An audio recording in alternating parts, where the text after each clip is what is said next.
नमस्कार, मैं नियाज खान और आप देख रहे हैं एनएमएफ न्यूज। बीजेपी ने 195 उम्मीदवारों की अपनी पहली लिस्ट जारी कर दी है। पहली लिस्ट में बहुतों के नाम कटे हैं तो बहुत से ऐसे उम्मीदवार भी हैं जिन्हें पहली बार टिकट मिला है। वहीं बहुत से सीट ऐसे भी हैं जो पहले से ही बीजेपी का गढ़ माना जाता रहा है। इन्हीं सीटों में एक सीट मध्य प्रदेश की है।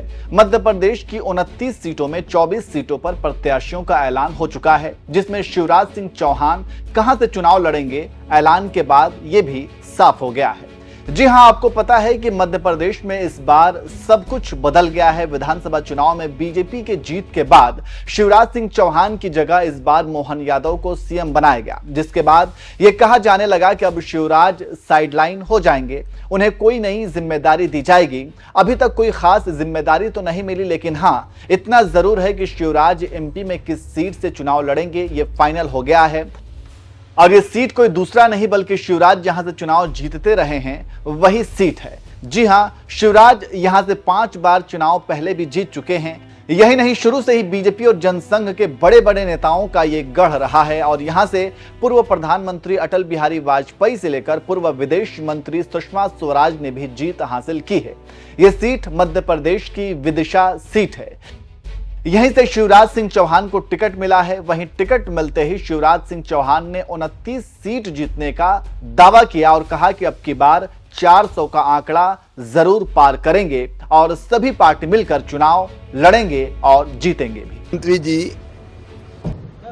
देश और मध्य प्रदेश की जनता के दिल में हैं। उनके आशीर्वाद से और हमारे लोकप्रिय मुख्यमंत्री मोहन जी के नेतृत्व में, प्रदेश अध्यक्ष वीडी शर्मा जी के नेतृत्व में मध्य प्रदेश में सभी 29 सीटें भारतीय जनता पार्टी जीतेगी। हम सब मिलके चुनाव लड़ेंगे। फिर एक बार मोदी सरकार, अब की बार 400 पार। उसके लिए मध्य प्रदेश में 29 की 29 सीटें जीतना है। तो हम सब प्रचार के काम में जुटेंगे। हम लोगों ने विचार विमर्श किया है कि कैसे सभी सीटों पर प्रभावी ढंग से भारतीय जनता पार्टी चुनाव लड़े और अब तेजी से भिड़ेंगे और सब 29 की 29 सीटें हम जीतेंगे। आपको बता दें कि मध्य प्रदेश में 29 सीटों में 24 सीटों पर उम्मीदवारों का ऐलान हो चुका है। अभी जो बाकी हैं उसमें उज्जैन, इंदौर, छिंदवाड़ा, धारा और बालाघाट शामिल है। बहुत जल्द ही इन सीटों पर भी उम्मीदवार घोषित हो जाएंगे। वहीं अगर पिछले लोकसभा चुनाव की बात करें तो साल 2019 में मध्य प्रदेश में बीजेपी ने कांग्रेस को बुरी तरह हराया था। यहां बीजेपी को 29 सीटों में 28 सीट पर जीत मिली थी। सिर्फ एक सीट छिंदवाड़ा से कांग्रेस जीत पाई थी। कांग्रेस उम्मीदवार नकुल नाथ ने जीत हासिल की थी। वहीं 2014 के लोकसभा चुनाव में कांग्रेस को 2 सीट मिली थी, जिसमें गुना से ज्योतिरादित्य सिंधिया और छिंदवाड़ा से नकुल नाथ शामिल थे। वहीं अगर विदिशा सीट की बात की जाए तो शिवराज साल 1991 से लगातार विदिशा से चुनाव जीत रहे हैं।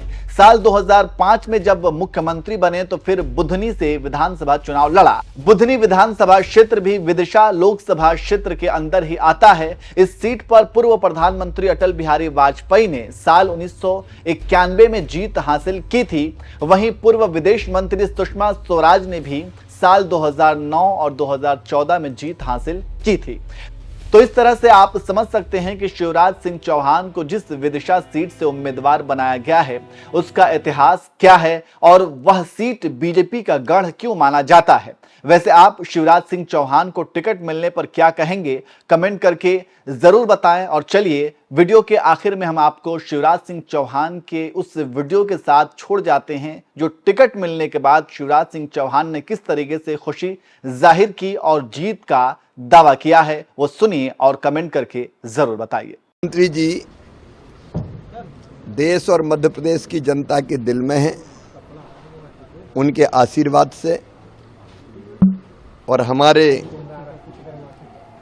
लोकप्रिय मुख्यमंत्री मोहन जी के नेतृत्व में, प्रदेश अध्यक्ष वीडी शर्मा जी के नेतृत्व में मध्य प्रदेश में सभी 29 सीटें भारतीय जनता पार्टी जीतेगी।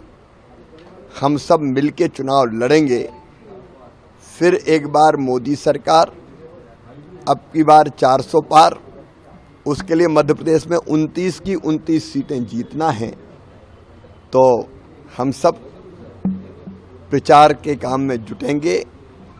हम लोगों ने विचार विमर्श किया है कि कैसे सभी सीटों पर प्रभावी ढंग से भारतीय जनता पार्टी चुनाव लड़े, और अब तेजी से भिड़ेंगे और सब 29 की 29 सीटें हम जीतेंगे। मोहन जी के नेतृत्व में सरकार बहुत अच्छा काम कर रही है, उसका निश्चित तौर पर जबरदस्त लाभ भारतीय जनता पार्टी को मिलेगा। और वीडी शर्मा जी के नेतृत्व में संगठन भी बहुत प्रभावी ढंग से काम कर रहा है। और मैं एक कार्यकर्ता के नाते पूरी ताकत से अपनी इस पूरी टीम के साथ जुट के सभी 29 सीटें जीतने में हम लोग जी जान लगाएंगे।